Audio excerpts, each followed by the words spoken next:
La Mecque, la ville la plus sainte de l'islam. C'est ici, le 7 août 2026, que le prince héritier saoudien Mohammed Ben Salman, le président turc Recep Tayyip Erdogan et le premier ministre pakistanais Shehbaz Sharif ont signé un pacte de défense mutuelle. Chaque signataire apporte un atout stratégique distinct. L'Arabie saoudite dispose d'énormes ressources financières générées par les exportations de pétrole, ainsi qu'une position géographique cruciale entre le golfe Persique et la mer Rouge. Son statut est renforcé par le rôle du monarque saoudien en tant que gardien des deux saintes mosquées de l'islam, ce qui confère au royaume un prestige unique dans le monde musulman. Le Pakistan, quant à lui, dispose d'une armée de plus d'1 demi-million de soldats et est le seul pays à majorité musulmane à posséder des armes nucléaires. La Turquie dispose également d'une grande armée, la deuxième plus importante de l'OTAN en termes d'effectifs, et a développé une industrie de défense puissante et de plus en plus innovante, surtout connue pour ses drones. Géographiquement, elle s'étend également sur 2 continents, l'Europe et l'Asie. Le pacte de la Mecque intervient à un moment crucial, non seulement pour l'Arabie saoudite, mais aussi pour l'ensemble du Moyen-Orient. Depuis près de 6 mois, les États-Unis sont en guerre avec l'Iran. Donald Trump a déclaré la victoire à plusieurs reprises. Pourtant, le conflit se poursuit et Washington n'a pas réussi à y mettre un terme décisif. La guerre a conduit à un blocus iranien effectif du détroit d'Ormuz et a également jeté une ombre sur la mer Rouge, où les Houthis du Yémen ont annoncé un blocus des navires saoudiens et menacé de fermer le détroit de Bab el-Mandeb. La sécurité de 2 des goulets d'étranglement énergétiques les plus importants du monde est désormais remise en question. Il en va de plus en plus de même pour la crédibilité des garanties de sécurité américaines au Moyen-Orient. C'est dans ce contexte que l'Arabie saoudite, la Turquie et le Pakistan ont signé un accord de défense mutuelle. Sans surprise, les médias lui ont rapidement trouvé un nom accrocheur, l'OTAN islamique. Certains commentateurs considèrent ce pacte comme l'embryon d'un système de défense collective musulman, et comme un mécanisme qui pourrait permettre aux États de la région de réduire leur dépendance vis-à-vis du parapluie sécuritaire américain. Il y a même des spéculations selon lesquelles l'Arabie saoudite et la Turquie pourraient désormais être indirectement protégées par la dissuasion nucléaire du Pakistan. Mais si l'appellation « OTAN islamique » fait un titre accrocheur, la réalité, comme c'est souvent le cas, est bien plus complexe et donc bien plus intéressante. Voyons pourquoi.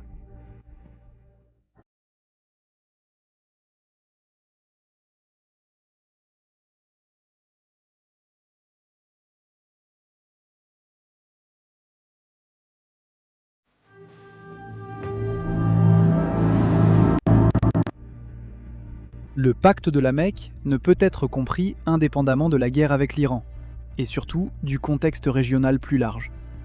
Bien que les combats se poursuivent, il est clair depuis avril, lorsque le premier cessez-le-feu est entré en vigueur, que l'Amérique a subi une défaite stratégique. L'assaut américano-israélien n'a pas seulement échoué à faire tomber la République islamique, il a également poussé l'Iran à mettre à exécution une menace qu'il brandissait depuis des années: bloquer le détroit d'Ormuz. Malgré les déclarations répétées de Donald Trump affirmant que la guerre était gagnée, les États-Unis se sont révélés incapables de briser le blocus iranien et de rétablir la navigation normale à travers le détroit d'Ormuz.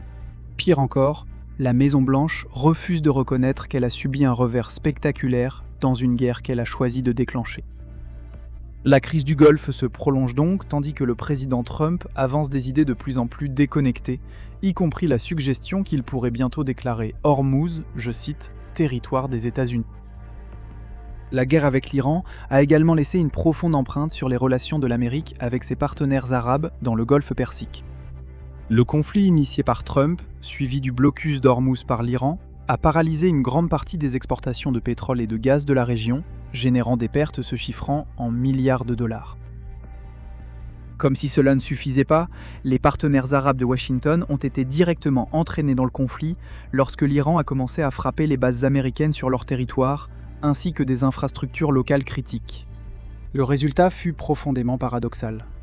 Les bases américaines censées garantir la sécurité des États du Golfe se sont révélées elles-mêmes vulnérables aux attaques iraniennes. Dans le même temps, leur présence a donné à Téhéran un prétexte pour élargir ses représailles contre les pays qui les accueillent, en particulier contre leurs infrastructures pétrolières et gazières. Il n'est donc guère surprenant que Riyad ait commencé à remettre en question la valeur des garanties de sécurité américaines. Pour l'Arabie Saoudite, la situation est particulièrement frustrante, car ce n'est pas la première fois que ces garanties ne tiennent pas leurs promesses. Les Saoudiens se souviennent de 2019, lorsque des attaques contre les installations d'Abqaiq et de Oudaïs ont temporairement mis hors service plus de la moitié de la production pétrolière du royaume. Donald Trump a déclaré à l'époque que l'Amérique était, je cite, « prête à riposter », mais a finalement choisi de ne pas riposter militairement contre l'Iran. Pourtant, l'inaction n'est qu'une partie du problème. Même lorsque les États-Unis utilisent la force, ils ont de plus en plus de mal à obtenir un résultat décisif. En laissant de côté la guerre actuelle avec l'Iran, un bon exemple est la campagne aérienne américaine contre les Houthis du Yémen en 2024 et 2025. Elle visait à mettre fin au blocus autour du détroit de Bab el-Mandeb et à stopper les attaques des Houthis contre Israël. Au lieu de cela, elle s'est terminée par une impasse stratégique.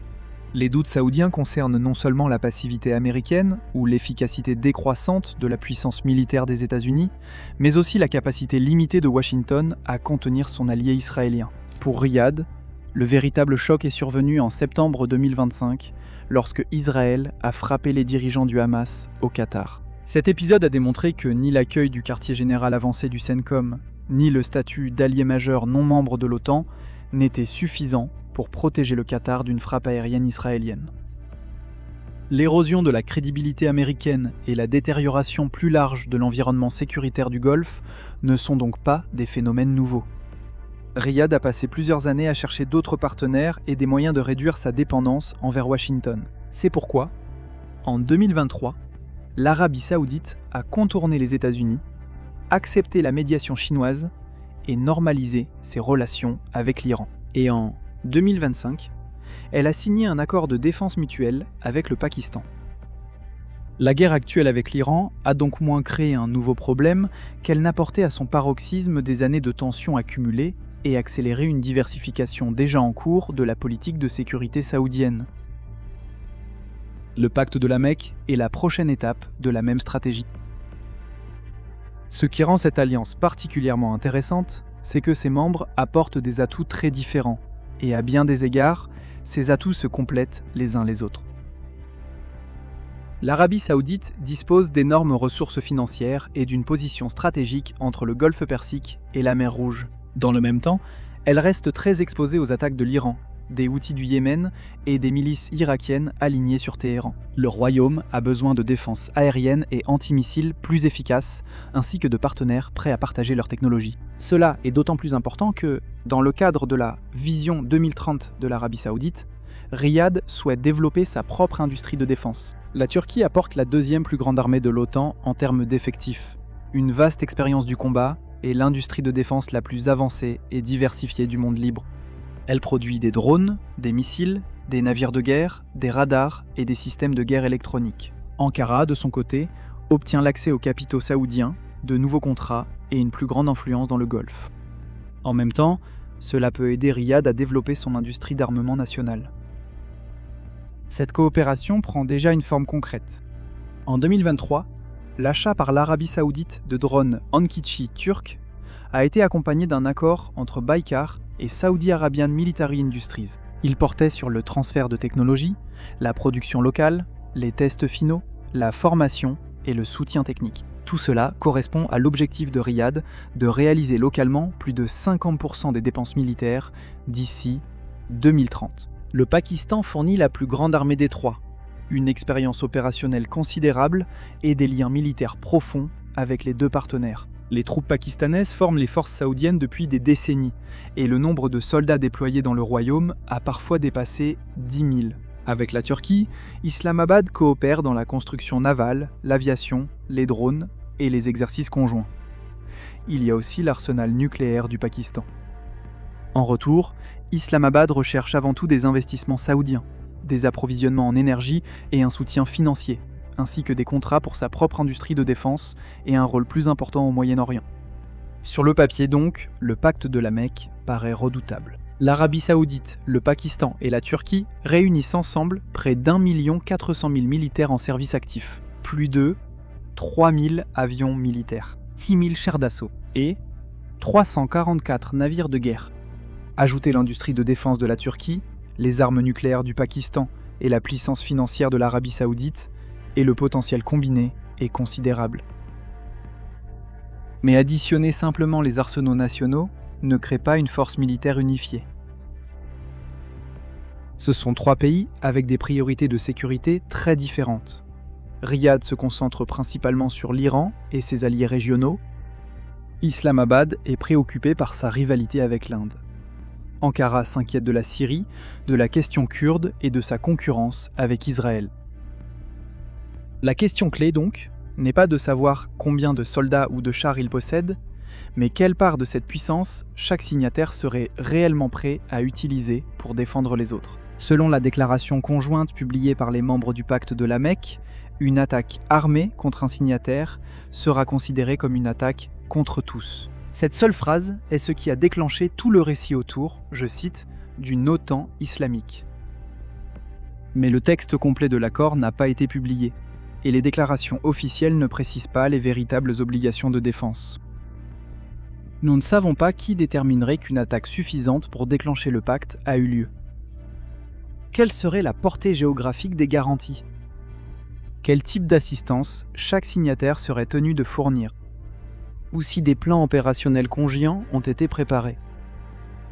Les premiers indices sur ce à quoi pourrait ressembler ce type de défense mutuelle en pratique proviennent de l'accord de défense saoudo-pakistanais signé l'année dernière. Il contenait une clause similaire stipulant qu'une attaque contre l'un des signataires serait considérée comme une attaque contre les deux. Pourtant, lorsque la guerre avec l'Iran a commencé et que des missiles et des drones iraniens ont commencé à frapper l'Arabie Saoudite, le Pakistan n'est pas intervenu aux côtés du royaume. Mais cela ne signifie pas pour autant qu'Islamabad est restée passive. Elle a déployé environ 8000 soldats en Arabie Saoudite, ainsi qu'une escadrille de chasseurs JF-17, des drones, et un système de défense aérienne HQ-9 fabriqué en Chine. Cependant, les chasseurs pakistanais ne sont arrivés qu'après qu'un premier cessez-le-feu entre les États-Unis et l'Iran ait déjà été conclu. La réponse du Pakistan ressemblait donc moins à une participation conjointe à la guerre qu'à une assistance défensive limitée. Cela a réduit la charge pesant sur les forces saoudiennes et renforcé la capacité du royaume à résister à de nouvelles attaques iraniennes. Le pacte de la Mecque pourrait fonctionner de la même manière. Le Pakistan et la Turquie pourraient former le personnel saoudien, fournir des armes, partager des renseignements et renforcer les défenses aériennes du royaume, sans pour autant entrer automatiquement en guerre au nom de Riyad. Les armes nucléaires sont une question à part. Il n'existe aucune preuve publique qu'Islamabad ait officiellement étendu son parapluie nucléaire à l'Arabie Saoudite ou à la Turquie. Après que Riyad et Islamabad ont signé un accord similaire en 2025, le ministre de la Défense du Pakistan et d'autres responsables ont suggéré que cet engagement pourrait également couvrir ce qu'ils appellent les actifs stratégiques du Pakistan, en d'autres termes, son arsenal nucléaire. Cependant, cette interprétation a rapidement été minimisée, et les responsables pakistanais ont ensuite affirmé que l'accord n'avait pas créé de parapluie nucléaire formel au-dessus de l'Arabie Saoudite. Cette ambiguïté en elle-même peut avoir une certaine valeur dissuasive, mais le fait qu'un membre d'une alliance possède des armes nucléaires ne doit pas être confondu avec une dissuasion nucléaire élargie couvrant les autres. Et même un parapluie nucléaire formel ne ferait pas grand-chose pour résoudre la plupart des problèmes de sécurité immédiats de Riyad. Les armes nucléaires peuvent dissuader une attaque d'un autre État menaçant l'existence même du pays. Mais elles sont bien moins utiles contre les Houthis du Yémen ou les milices irakiennes. L'absence d'une obligation automatique d'entrer en guerre ne rend pas le pacte inutile. Cela signifie simplement qu'il doit être évalué selon un autre critère que l'OTAN. Le pacte de la Mecque doit être compris à la lumière de 3 tendances plus larges. La détérioration de la sécurité à travers le Moyen-Orient, la crédibilité déclinante des États-Unis et l'importance croissante des puissances moyennes, des évolutions dont nous discutons sur cette chaîne depuis plusieurs années. Les puissances moyennes sont des États qui ne sont pas des superpuissances, mais qui possèdent suffisamment de poids économique, militaire et politique, ainsi qu'assez d'ambition pour façonner activement leur environnement. Les puissances moyennes d'aujourd'hui agissent de plus en plus de manière autonome. Elles construisent leur propre réseau de coopération et essaient d'éviter une dépendance excessive à l'égard d'une seule grande puissance. Cela ne signifie pas abandonner les alliances existantes ou choisir un camp dans la rivalité mondiale. Cela signifie préserver une marge de manœuvre. Ceci est particulièrement évident dans le cas des 3 signataires du pacte. La Turquie reste membre de l'OTAN, mais utilise de plus en plus cette appartenance pour poursuivre ses propres intérêts. L'Arabie saoudite considère toujours les États-Unis comme son partenaire militaire le plus important, tout en développant simultanément ses liens avec la Chine, la Turquie et le Pakistan.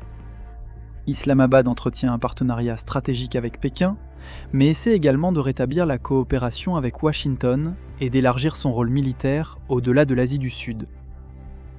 Aucun de ces pays ne souhaite se priver d'options. Le pacte de la Mecque est donc destiné à compléter les alliances et partenariats existants, et non à les remplacer.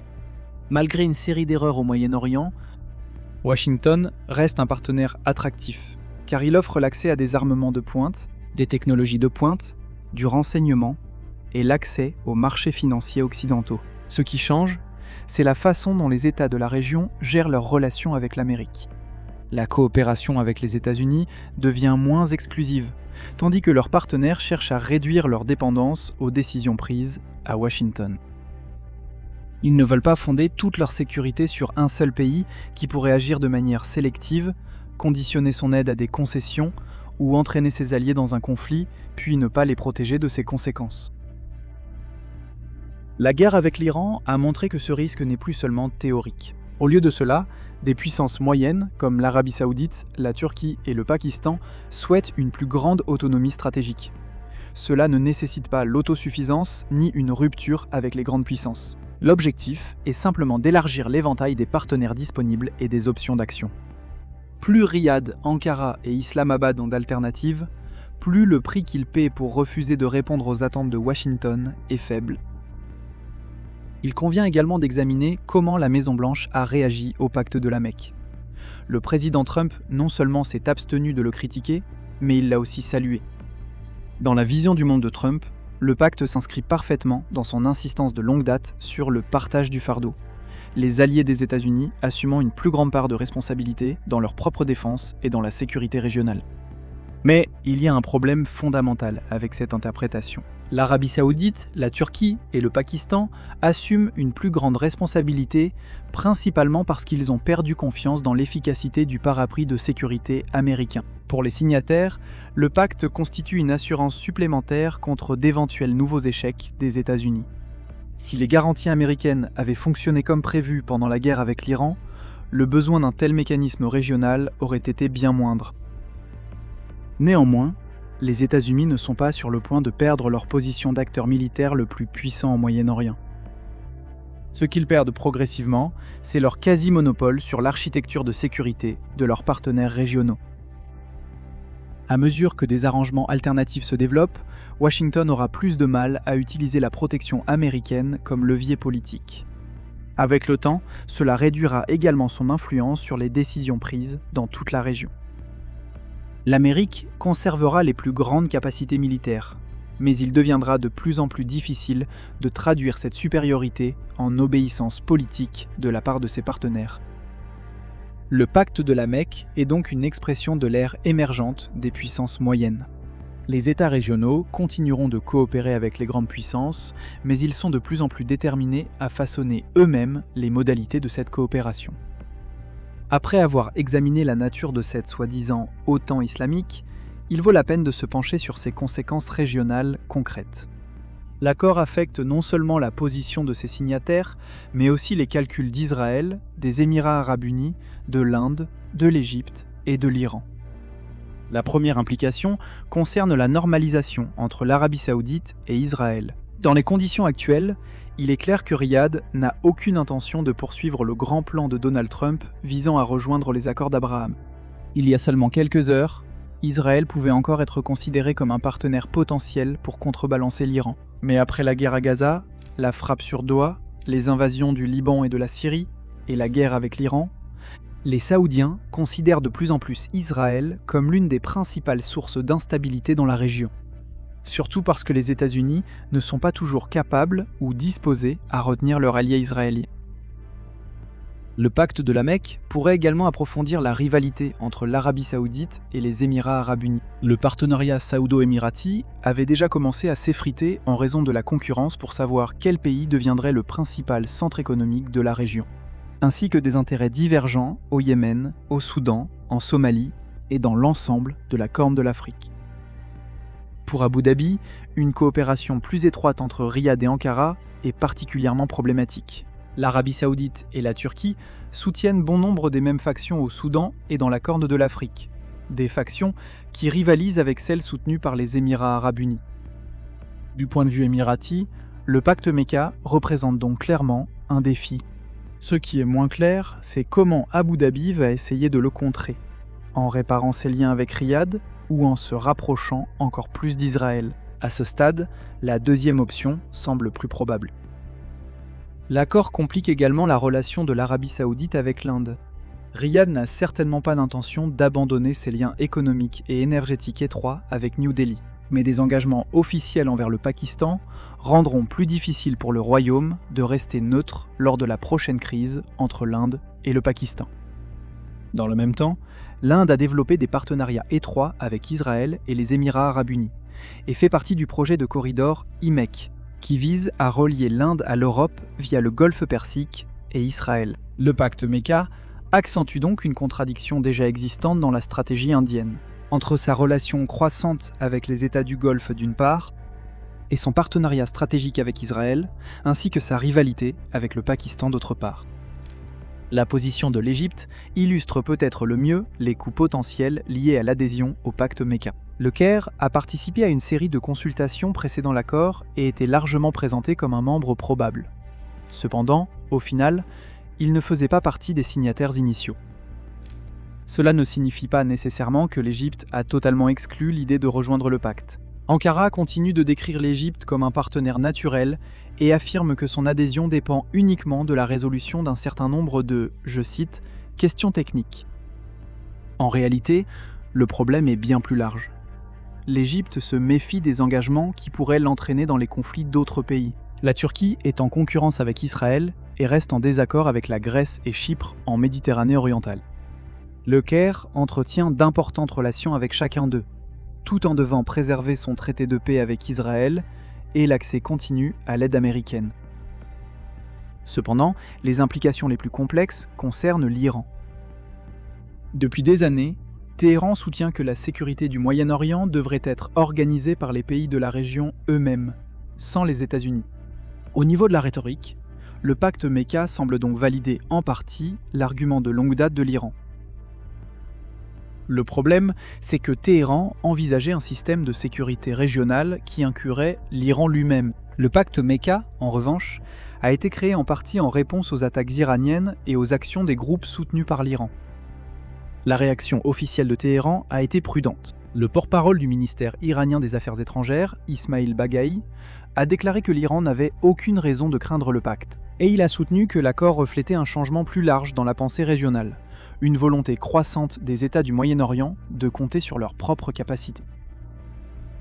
Dans le même temps, il a souligné que les accords de sécurité régionaux devaient être inclusifs et devaient identifier correctement la source de la menace, que l'Iran considère comme étant Israël.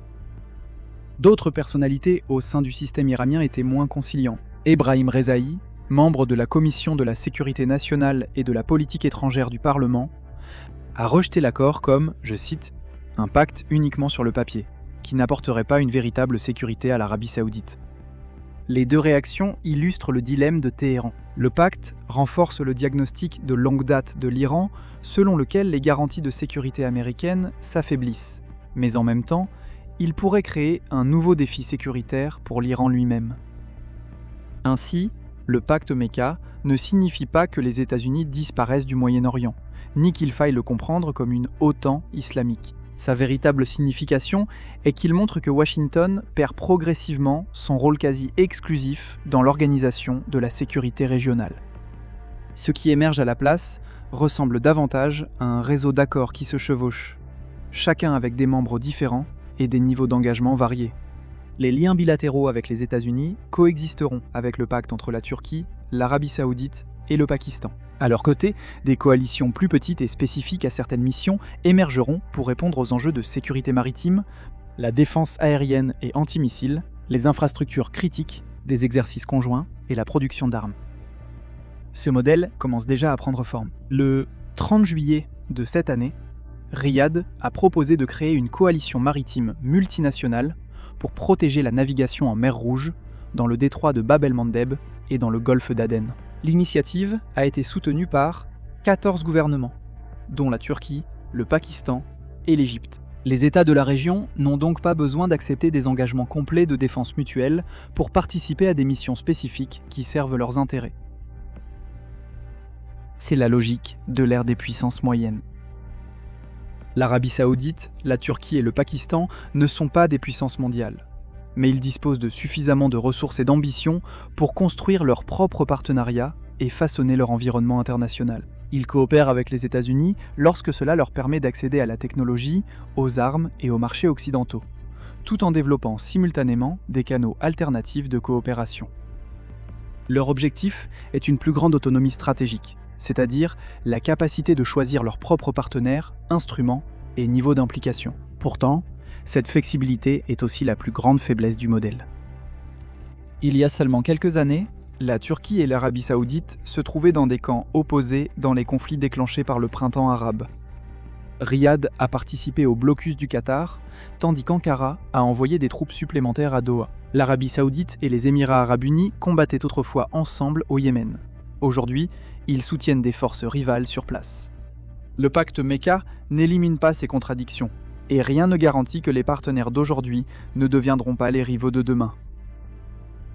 Ainsi, même si cette alliance particulière peut s'avérer fragile, les forces qui sous-tendent des accords comme le pacte Mecca sont susceptibles d'être bien plus durables et de se renforcer dans les années à venir. Par-dessus tout, il reflète l'importance croissante des puissances moyennes, la recherche d'une plus grande autonomie stratégique et la confiance déclinante dans l'efficacité des garanties de sécurité américaines.